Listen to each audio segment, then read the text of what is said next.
छोटो मिठो नेपालीमा पनि तपाईको आवाजको दमलाई चाहिँ दर्शक सामु देखाइदिनुस् न। नेपाल हाम्रो राष्ट्र हो, हामी यसका सन्तान हौ। यदि हामीले हाम्रो राष्ट्र बनाएनौँ भने कसले बनाउँछ? मलाई जवाब दिनुस्। हामी आज उठ्नुपर्छ। यदि हामी आज पनि सुतिराख्यो भने हाम्रो राष्ट्रलाई बनाउने को हुन्छ? हामीले आफ्नो आवाज उठाउनुपर्छ, हामी अघि बढ्नुपर्छ, हामीले सङ्घर्ष गरेर हाम्रो राष्ट्रलाई उजागर गर्नुपर्छ। धेरै धेरै धन्यवाद। दर्शकबिन नमस्कार, सकारात्मक सन्देश हाम्रो अभियान। हिजो मात्रै होलीवेल स्कुलले एउटा कार्यक्रम वार्षिक उत्सव मनायो, 24औं वार्षिक उत्सव मनायो र त्यहाँ एउटा विद्यार्थीले दिएको प्रतिभा स्पिचको कारणले गर्दाखेरि आज उनी चर्चामा छन्।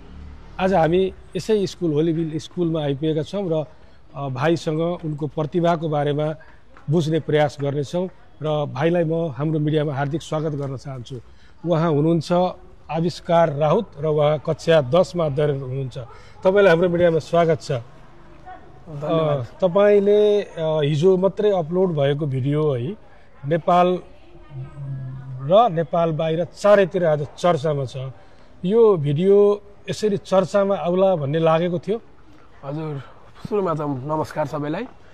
अब हजुरले त मेरो परिचय आफै गरिदिइहाल्नु भयो। अब हजुरको प्रश्नको जवाब दिँदाखेरि चाहिँ मैले जहाँसम्म सोचेको थिएँ, मैले त्यो वक्तृत्व प्रस्तुत गरिसकेर मञ्चबाट झर्दाखेरि नै मलाई त्यति साह्रो केही पनि लागेको थिएन।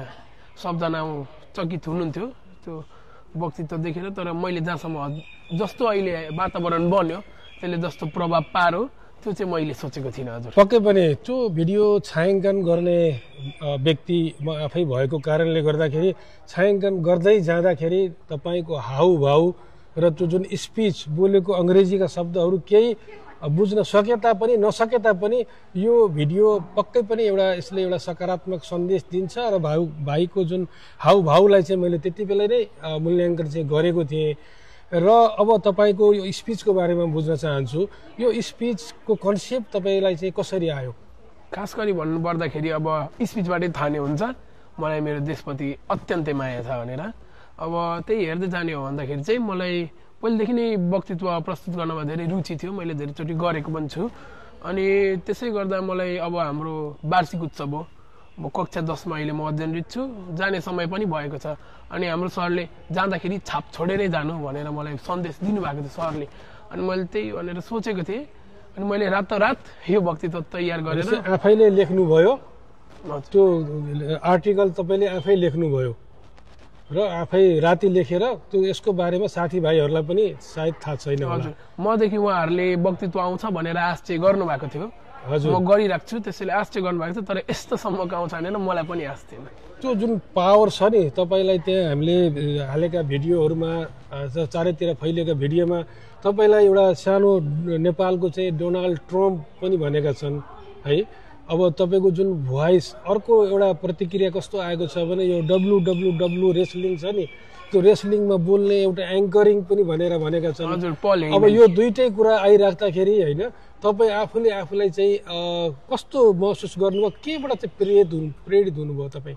अब उहाँहरूले मलाई धेरै व्यक्तित्व, उत्कृष्ट परराष्ट्र व्यक्तित्वहरू, अब हाम्रो राष्ट्रभन्दा पनि बाहिर विश्वभरि चिनिएका व्यक्तित्वहरूसँग पनि जोडेर भिडियोहरू बनाउनु भएको रहेछ। मैले हिजो साँझतिर हेरेको थिएँ। अब हाँस उठ्छ पनि, खुसी पनि लाग्छ, कस्तो अनि अचम्मित लाग्छ। तर तपाईँलाई चाहिँ वास्तविकमा चाहिँ भनौँ न केही न केही त स्पिच अरू कसैको नहेरिकन त जानिँदैन केही कुराहरू, त्यो सिक्नु तपाईँ चाहिँ कहाँबाट चाहिँ त्यो स्पिच यस्तो खालको स्पिच निकाल्नुपर्छ, यो भोइस निकाल्नुपर्छ भन्ने चाहिँ कहाँबाट आयो? त्यहाँबाट सुरु गरौँ न। हजुर, अब मैले अघि पनि भनिसकेँ र हजुरलाई थाहा नै छ मलाई राष्ट्रप्रति अति नै प्रेम छ। अब हेर्दै जाने भने हाम्रो इतिहासमा हाम्रो नेपालको धनी इतिहास छैन, हरेक चिजमा धनी छ हाम्रो इतिहास, वीरताको गाथाहरू होइन, हाम्रो पौराणिक संस्कृति सम्पदा सिप त्यो हेर्दै जाँदाखेरि हाम्रो धेरै धेरै विद्वान व्यक्तित्वहरू पनि हाम्रो देशबाट उम्रिएका छन्। हजुर, र परराष्ट्र स्तरमा पनि हेर्नु भने धेरैवटा विद्वान व्यक्तिहरू उम्रिएका छन्। म चाहिँ अब यस्तो कुराहरूमा धेरै रुचि राखिरहेको छु। अब ठ्याक्कै एउटा प्रेरणाको स्रोत भन्न मिल्दैन ठ्याक्क होइन, तर म धेरै पनि अब जसरी हाम्रो अब अर्थात् तपाईँलाई चाहिँ देश प्रेमले चाहिँ भित्रभित्र घोचिराखेको छ। हजुर, त्यस्तो भन्दा नि हुन्छ। तपाईँको भविष्यको लक्ष्य चाहिँ के छ? अब भविष्यको लक्ष्य त अब त्यो ठ्याक्क भन्न पनि सकिँदैन, तर जहाँसम्म मैले देखेको छु, सोचेको छु, बुझेको छु, अब भर्खर 16 वर्षको कलिलो उमेरमै छु म अहिले पनि। अब मैले जहाँसम्म अहिलेसम्म भोगेको छु त्यो अनुसार हेर्दाखेरि चाहिँ मलाई मेरो समाजको लागि केही उत्कृष्ट नै गर्नु मन छ। मलाई मेरो समाज विकास गर्नु मन छ र त्यसद्वारा अघि बढ्दै बढ्दै राष्ट्रसम्म पनि पुग्नु मन छ। हजुर। अब यसको लागि चाहिँ तपाईँको जुन एउटा पावरफुल भोइस अनि तपाईँले त्यो भित्र चाहिँ अब यो जुन भ्रष्टाचारका कुराहरू पनि ल्याउनु भएको छ। अब हजुर यो विषयमा हेर्दाखेरि अब यसको आफ्नो आफ्नो व्यक्तिको आफ्नो आफ्नै त्यो सोच हुन्छ होइन, every person has their own perception भन्ने हुन्छ। जहाँसम्म मैले बुझेको छु from what I have learned throughout my experience, हाम्रो देशमा श्रमको कमी छैन। हाम्रो राष्ट्रको 40% आसपासको जनसङ्ख्या, जहाँसम्म मैले तथ्याङ्क हेरेको थिएँ, युवाहरू नै छन्। र हाम्रो देश एउटा गर्वमय राष्ट्र थियो तर अहिले हराउँदैछ। त्यस कारणले पनि मैले युवाहरूलाई उचाल्न खोजेकै हो। हामीले युवाहरू उचाल्नु पर्छ, यो सब हामीलाई थाहा नै छ।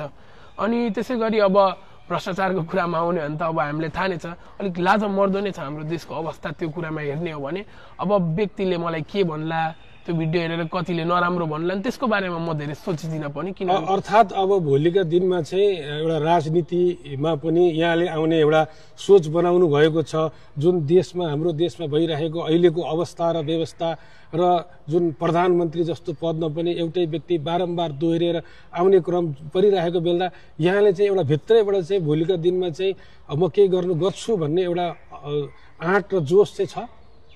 हजुर, अब आँट र जोस त सानोदेखि नै छ। अब गर्दा गर्दै जाँदै प्रगति गरिन्छ भन्ने मलाई आश छ। अब जीवन त एउटा दुःखदमय यात्रा नै भन्दा नि हुन्छ। यसमा धेरै सङ्घर्ष, धेरै दुःख भोग्नुपर्छ होइन, कष्ट भोग्नुपर्छ। अब हामीले अब एक्लै पनि अघि जान्छु भन्दा हुँदैन होइन, नि एकतामा बल भनिन्छ। अब साथ दिने व्यक्तिहरू हुन्छन्। आफू एउटा यात्रु हो, बाटोमा हिँडिरहेछ, अब राम्रो यात्रुहरू भेटिन्छ होइन आफू जस्तै, तिनीहरूले राम्रो बाटो देखाउने, हामी त्यही बाटोमा हिँड्ने हो भन्दै अघि बढ्छौँ। अब हामी अलिकति अभिभावकका पनि कुरा गरौँ होइन। यहाँको अभिभावकले पनि यो भिडियो हेर्नुभयो होला, बुबा मम्मी दाजु दिदी बहिनी सबैले चाहिँ यो भिडियो हेरिसकेपछि आफ्नो छोराले गरेको यो प्रगतिलाई चाहिँ कसरी लिनुभयो र उहाँले तपाईँहरूलाई चाहिँ तपाईँले के भन्नुभयो? हजुर, अब यो त रातोरातै भएको छ होइन। यसको बारेमा मैले चाहिँ आफै चाहिँ धेरै चर्चा गर्न पनि पाएको छुइनँ। अब त्यही हेर्ने हो भने चाहिँ मेरो चिनजानको व्यक्ति, मेरो बुवा आमा, मेरो दाजु छ एकजना, अनि मेरो काका काकी मामा माइजू सबजना, मेरो पुरै सम्पूर्ण परिवार जो छरिएर बस्नु भएको छ विभिन्न ठाउँहरूमा, र मेरो चिनजानका व्यक्ति, मेरा साथीभाइहरू, मैले जस उहाँहरूको शिर ठाडो पार्न सकेको छु। यसमा मलाई पनि गर्व छ, मेरो बुवा आमालाई पनि गर्व छ, र मेरो भाइ भारदार सबैलाई गर्व नै छ। अब हामी एकदम यो अन्तर्वार्ताको अन्तिममा छौँ। अब फेरि पनि हामी जुन स्पिचले यहाँलाई चाहिँ चिनाएको छ, प्लिज। हजुर, अब सकेसम्म प्रयास गर्छु, तयारी बिना अलिक एउटा speech. Nepal is our country. We are its citizens, children. We are the daughters and sons of Nepal. We are the ones that will prosper this nation. We are the ones that will burn away the darkness. We will rise from the ground and reach the peak of success and prosperity. धन्यवाद, ताली पनि बजाएँ। म अन्तिममा अब तपाईले जुन अंग्रेजीमा यो चाहिँ तपाईले स्पीच दिनुभयो, यसैलाई अथवा यस्तै भनौँ न, यसलाई नेपालीमा पनि उहाँले चाहिँ भाषण दिएको भए हुन्थ्यो, स्पीच दिएको थियो भनेर धेरैले कमेन्ट गरेका छन्। छोटो मिठो नेपालीमा पनि तपाईको आवाजको दमलाई चाहिँ दर्शक सामु देखाइदिनुस् न। नेपाल हाम्रो राष्ट्र हो, हामी यसका सन्तान हौ। यदि हामीले हाम्रो राष्ट्र बनाएनौँ भने कसले बनाउँछ? मलाई जवाब दिनुस्। हामी आज उठ्नुपर्छ। यदि हामी आज पनि सुतिराख्यौँ भने हाम्रो राष्ट्रलाई बनाउने को हुन्छ? हामीले आफ्नो आवाज उठाउनु पर्छ, हामी अघि बढ्नुपर्छ, हामीले सङ्घर्ष गरेर हाम्रो राष्ट्रलाई उजागर गर्नुपर्छ। धेरै धेरै धन्यवाद हाम्रो मिडियाको तर्फबाट र यहाँलाई धेरै धेरै धन्यवाद। अन्तिममा एकदमै अन्तिममा तपाईले पढाउने गुरु मध्येबाट तपाईलाई यो प्रेरणा दिने कुन गुरुलाई सम्झिन चाहनुहुन्छ? हजुर, मैले यत्रो अब 10 कक्षामा अहिले छु, 13 वर्ष भइसक्यो पढेको होइन। म पहिले यति साह्रो रुचि राख्दिनँ थिएँ। म जब यो विद्यालयमा आएँ त्यहाँदेखि मलाई यसमा रुचि भयो र अब म सम्पूर्ण मेरो शिक्षक मण्डल, हाम्रो यो स्कुलको फाउन्डिङ टिम होइन, हाम्रो principal ma'am, director sir, incharge ma'am सबैलाई मेरो यो प्रेरणा दिने व्यक्ति भन्न चाहन्छु। तर मूल हाम्रो भाइस प्रिन्सिपल सर सागर सर हुनुहुन्छ, उहाँले नै मलाई बोल्नको लागि अघि बढाउनु भएको, उहाँले नै मलाई प्रेरणा दिनुभएको होइन। यहाँ उहाँलाई पनि हाम्रो नजिकै सागर सर पनि हुनुहुन्छ। सागर सर, यहाँलाई स्वागत छ। अब भर्खरै तपाईँकै विद्यार्थी, आज होलीबेलको विद्यार्थी नेपालमा एउटा चर्चा पाएका छन्। युवाहरूको जोस चाहिन्छ भन्ने एउटा सन्देश बाबुले दिएको एउटा स्पिचले चाहिँ दिएको छ। तपाईँ के भन्नुहुन्छ, कति गर्व गर्नुहुन्छ यो बाबुकै अगाडि आफ्नो प्रतिक्रिया सुनाइदिनुहोस् न। यो म जहाँसम्म लाग्छ उसले मसँग बोल्दा र हामी विगतका दिनहरूमा हामीले बातचित गर्दाखेरि पनि यही उसको पावरफुल स्पिच उसले दिने गर्थ्यो। हस्, धेरै धेरै धन्यवाद सर। हामी उहाँका साथीहरूसँग पनि केही कुराकानी गर्न गइरहेका छौँ। पक्कै पनि यो झापा देश हाँक्ने व्यक्तिहरूको नेताहरूको लाइन छ यहाँ।